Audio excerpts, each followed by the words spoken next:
কারো ৩০০ টাকা দিয়েও বাজার মিলা যায়, কারো ৩০,০০০ টাকা দিয়া গেছে, মাসে কিনে লাইছে ২৮,০০০ টাকা, আরো খরচ বাকি রয়েছে, আরো আসছে ৯টা টাকা আসার হুদা ২,০০০, বুঝেন নাই? আর ওই বাচ্চারা ৩০০ টাকা দিয়েই কি করে ফেলছে, প্রয়োজন পূরণ হয়ে গেছে। তো প্রয়োজন পূরণ হওয়া, হাজাত পূরণ হওয়া, এটা না দরকার। টাকা তো ৩ কোটি, ঋণ তো ৬ কোটি, বিল্ডিং গার্মেন্টস তো ৬০টা, কিন্তু লোন তো ২০০ কোটি। আমার কথা কয় না?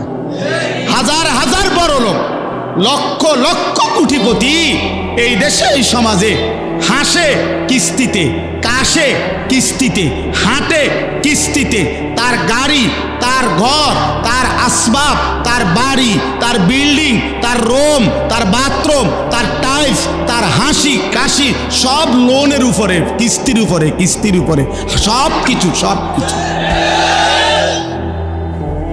সব কিস্তি, সবে কিস্তি,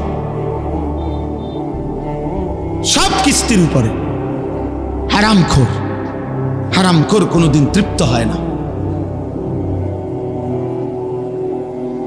নাফরমান কোনোদিন তৃপ্ত হয় না বাপ।